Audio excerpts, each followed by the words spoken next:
At my brother's 20th birthday, my mother raised her glass. A toast, she said, to our golden boy and to his sister who'll buy him the BMW he deserves. Laughter burst around the backyard like applause. My father nodded. My brother smirked. Even the neighbors smiled, thinking it was a joke. It wasn't. I felt the sting before the glass hit the table. My pulse slowed, my smile froze, and for the first time I saw them exactly as they were, beautiful, cruel, and certain I'd never fight back. They were wrong, because the next call they got wasn't from me. It was from my lawyer. From the street, our house looked like something out of a real estate commercial: white walls, trimmed hedges, a flag that caught the wind just right. Strangers would smile and say, "What a lovely family." They didn't see the silence underneath the paint. My father, Richard Hale, ran a construction company and believed people broke the same way buildings did when they stopped following the plan. He managed our lives like blueprints, every choice measured, every emotion trimmed. My mother, Victoria, was the decorator of that illusion. She spoke softly, smiled beautifully, and made cruelty sound like care. "I only want what's best for you," she'd say, right before deciding it for me. My brother Aidan was the golden project they built everything around. From his first football trophy to his college acceptance letter, the house revolved around his victories. My father called him the Hale legacy. My mother called him the reason we worked so hard. They never said what I was, but I understood someone had to hold the spotlight steady while he stood in it. When my grandfather, Harold Rowan, passed away, he left me something that didn't fit their blueprint: a personal trust fund. It wasn't huge, but it was mine, released only when I turned 24 or earlier if I faced hardship. Grandpa had whispered once, "Freedom needs a backup plan." I didn't realize how right he was. I was 19 when I learned about it. My father called the idea unnecessary. My mother smiled thinly and said, "Families don't keep secrets." But after that day, they began to treat me like a safety deposit box that could talk. At 22, I was finishing my creative writing degree and working part-time at the public library. Every evening, I'd come home to find Aidan at the kitchen counter with friends, loud and careless. "Jen, grab us some chips," he'd shout, and I'd do it without thinking. Peace was easier than confrontation. My father admired his confidence, even when it bordered on arrogance. My mother adored him openly. "He has your father's fire," she told me once, "and your patience, dear. The perfect mix." Then she laughed softly like it was a compliment. After Grandpa's death, my parents became obsessed with legacy. My father framed old photos of him shaking hands with local officials. My mother hosted charity brunches in his name. They never mentioned grief, only image. Then one night, as she was arranging flowers for yet another event, my mother said casually, "You know Aidan's turning 20 soon. It would be so meaningful if you used your trust to buy him something special." I laughed, thinking it was a joke. She didn't. A few days later, I found a glossy car brochure on her desk, BMW 3 Series gift-ready packages. My name was scribbled on a post-it stuck to the cover. When I confronted her, she smiled as if I'd misunderstood. "It's just an idea," she said, "for family harmony." Harmony. That word hung in the air like perfume, sweet, suffocating. At dinner that night, my father mentioned the car again.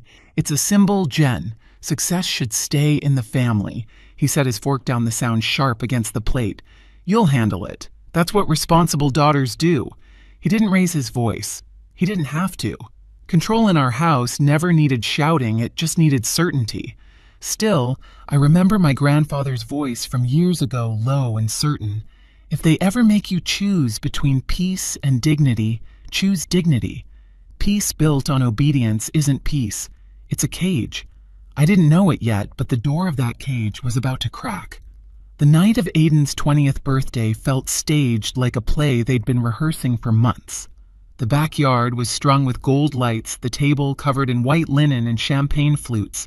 My mother floated from guest to guest, her pearls catching the glow. My father stood tall near the grill, shaking hands, looking every bit the proud patriarch. I stayed near the edge of the patio, holding a paper plate I didn't want. Everyone knew their roles: my mother, the perfect host; my father, the provider; my brother, the star. I was the background noise until my name was called. "Jennifer," my mother said, tapping her glass. A toast.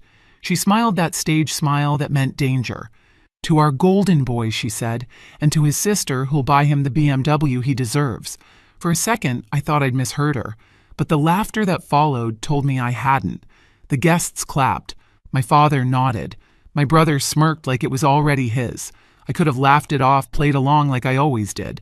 But something in me cracked the kind of quiet break you don't hear until it's too late. "No," I said. "Just one word." The sound dropped out of the world. Even the wind seemed to stop. My mother's smile froze midair. My father's face hardened. "Excuse me," he said, his tone razor sharp. "I'm not using my trust for him," I replied. My voice didn't shake, though my hands did. "It's mine." The silence that followed felt alive, thick and waiting. Then came the hand. It wasn't a slap so much as a shock, a flash of white across my cheek. The crowd gasped, the light swayed, the glass slipped from my hand and shattered against the stone. My brother's smirk vanished. My mother hissed, "Smile, Jennifer. You're making a scene." I did smile, but it wasn't the one she wanted. Later, I'd wake up under fluorescent lights, the taste of blood and metal on my tongue. The nurse would whisper, "You're lucky it wasn't worse." She had no idea what worse was. The hum of the fluorescent lights in the ER was louder than any voice in my head. I stared at the white ceiling tiles until they blurred together. My face ached. My ribs felt tight, and my right hand trembled when I tried to lift the plastic cup of water on the tray. A nurse wrote notes without meeting my eyes. When she finally did, she said softly, "Family," I hesitated. "They won't be coming." She nodded like she already knew. Officer Rivera showed up next, her badge glinting under the harsh light. She looked around the small cubicle at the bruises, the cracked phone on the table. "Do you feel safe going home?" she asked. The answer was no, but the words stayed in my throat. When she left, I turned my phone over.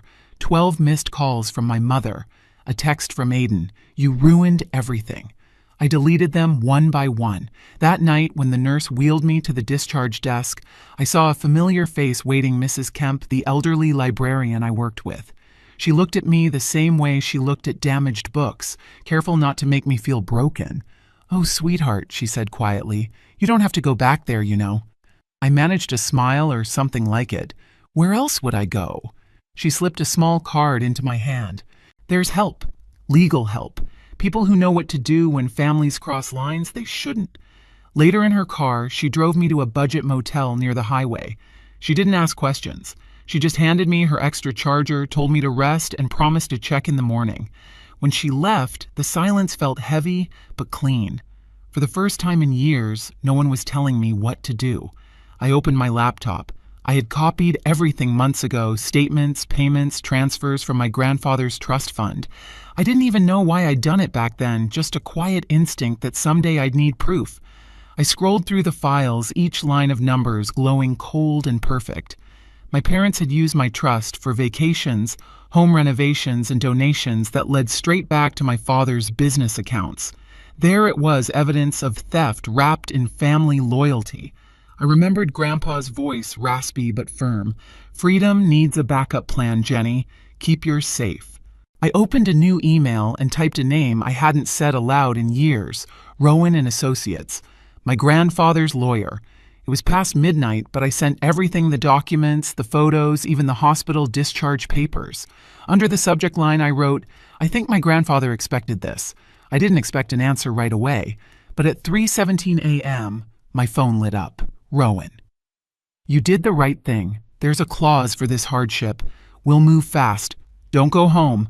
For the first time since the slap, my chest loosened. At sunrise, I stood outside the motel. The air was cold, the sky just starting to tint blue. I watched people drive to work, coffee cups in hand, their lives moving forward. I'd been stuck in place so long I'd forgotten what forward felt like. When Rowan called that afternoon, his voice was calm, deliberate. "Jennifer, I'm activating the hardship clause. It transfers full control of the trust to you and freezes any access from your parents." I pressed the phone closer. "That's legal." "It's what your grandfather wanted," he said. "He put it there in case you ever needed protection from them." Protection? The word hit harder than the slap. By evening, Rowan had arranged for a temporary restraining order. Officer Rivera called back confirming the paperwork was in motion. "You've got a window of safety now," she said. "Use it. I spent that night in the motel bathroom, washing the blood from my hair, watching it swirl down the drain. The mirror showed someone new. Tired, yes, but awake." When Mrs. Kemp brought me breakfast the next morning, I told her everything. She listened without interrupting, then squeezed my hand. "You're doing something most people never dare to do," she said. "You're drawing a line." That afternoon, I signed the final form. Rowan sent a request for emergency enforcement of trust control and physical protection. My signature looked steadier than I felt. They thought sending me to the ER would break me. They didn't realize it would be the place I learned how to rebuild. I turned off my phone, closed the motel blinds, and whispered into the quiet. This time, they don't get to decide what happens next. The next afternoon, the Hale house looked exactly the same: manicured lawn white fence, a flag swaying gently in the breeze. You'd never guess that inside the picture-perfect family was scrambling to keep its story straight. From the living room window, Richard Hale's reflection stared back at him in the glass. "Damage control," he muttered. "We tell people she overreacted, emotional, unstable."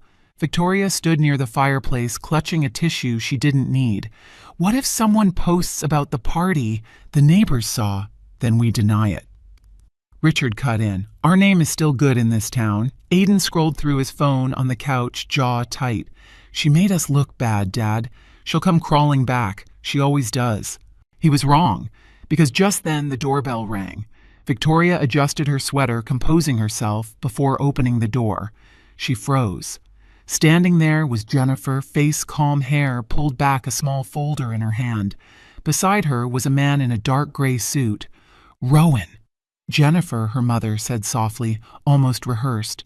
"You should have called." "I did," Jennifer replied. "You hung up." Richard appeared behind her, voice low and cutting. "You had the entire town talking. Do you even understand what you've done to us?" Jennifer looked past him, scanning the living room, the perfect furniture, the photos, the life she was never allowed to touch. Then she set the folder on the marble coffee table. Rowan spoke first. "Mr. and Mrs. Hale, I'm Harold Rowan's estate attorney. I represent your daughter regarding her trust." Richard's laugh was short and bitter. "Her trust. We've been managing that for years." "Not anymore," Rowan said calmly. He opened the folder and pulled out the stamped document. Under the hardship clause in Mr. Rowan's trust, full control and ownership have been transferred to Miss Jennifer Hale, effective immediately. You no longer have access to or authority over any associated accounts. The words hung in the air like a sentence being passed.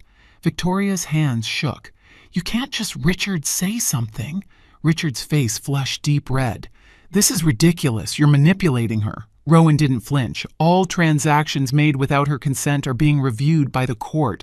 Misuse of trust assets constitutes financial abuse, a serious offense." Aidan stood abruptly. "You're not suing your own parents, Jen." Jennifer turned to him, her voice steady. "You used the card last month for your tuition. That wasn't yours either." He blinked. "Dad said it was fine." "I know," she said. "That's the problem." Her mother tried a different tone, the soft, tearful one. "Honey, please. We're family. Let's not destroy ourselves over money." Jennifer looked at her, something sharp but sad behind her eyes. "It's never been about money. It's about choice. You've just never let me have one." Rowan handed over another paper, a restraining order signed that morning. "For your safety, Miss Hale will be living separately. You are not to contact her directly or through third parties." Victoria went pale. Richard stumbled back into the armchair, the sound of the paper hitting the table echoing in the silence. They turned white, Jennifer would later think. Not from shock, but from finally seeing themselves in the light they'd always tried to hide from. "You did this to us," Richard said, voice trembling with a rage that suddenly sounded small. Jennifer exhaled, slow and calm. "No, you did this to yourself." She picked up her folder, nodded to Rowan, and turned toward the door. As she stepped outside, the breeze caught the edge of her hair. The sun was sharp but warm, the kind of warmth that didn't burn. Inside her parents' voices rose anger, denial, fear. But they were fading. Rowan held the door open. "You all right?" he asked. Jennifer smiled faintly. "For the first time, yeah." He nodded. "You know your grandfather would have been proud." She looked back at the house one last time. The perfect facade gleamed in the sunlight, beautiful and hollow. They thought I'd never fight back, she said quietly. But I didn't need to scream. I just needed proof. And with that, she walked down the front steps, not away from them, but toward herself. The next few weeks felt unreal, like waking from a long, vivid nightmare and trying to adjust to daylight. My new apartment on Maple Street was small, bare walls, secondhand furniture, but every sound inside it belonged to me. No footsteps pacing behind closed doors. No voices reminding me to smile. Just the quiet hum of freedom. Each morning, sunlight crept through the thin curtains and painted the room gold. I'd make coffee, sit by the window, and breathe in the smell of rain-soaked pavement. For the first time, I didn't feel the need to rush anywhere. There were no roles left to play. The headlines came and went. Local business owner investigated for trust misuse. The article never mentioned names, but everyone knew. Richard Hale took an indefinite leave from his company. Victoria withdrew from her social clubs. Aidan lost his scholarship after the incident went public. Rowan sent me the final notice a week later, confirmation that the trust was now solely under my name. The paper felt heavy in my hands, not because of money, but because of what it symbolized: my grandfather's faith finally fulfilled. I thought about calling Mrs. Kemp to tell her I was safe, but when I picked up the phone, I hesitated. Some people save you just by showing you the exit. You don't have to drag them into what follows. Instead, I opened a blank document on my laptop. At the top, I typed, "The cost of silence." The story wasn't just about them, it was about me and every person who had ever mistaken obedience for peace. That night, as I watched the city lights flicker beyond my window, I realized I didn't hate my family anymore. Hate was still a kind of tether, and I was finally free. For years, I believed silence made me weak. Now it sounded like strength, the kind that doesn't need witnesses to be real. I closed my laptop, took one last sip of cold coffee, and whispered to the empty room, "This is what freedom feels like." They raised their glasses to my obedience. Now I raise mine to my freedom. I don't live in that house anymore, but sometimes when the wind shifts, I still hear echoes of that night. The laughter, the glass breaking, the moment I finally said no. It doesn't hurt the way it used to. It just reminds me that every ending starts with one person deciding they've had enough. I thought taking back my trust fund was revenge. It wasn't. It was survival. It was proof that peace can be louder than pain if you stop apologizing for wanting it. If you've ever been told to keep quiet, remember your silence isn't their property. Speak, walk, rebuild, even if your voice shakes. And if this story sounds like yours, tell it. Someone out there needs to know it's possible.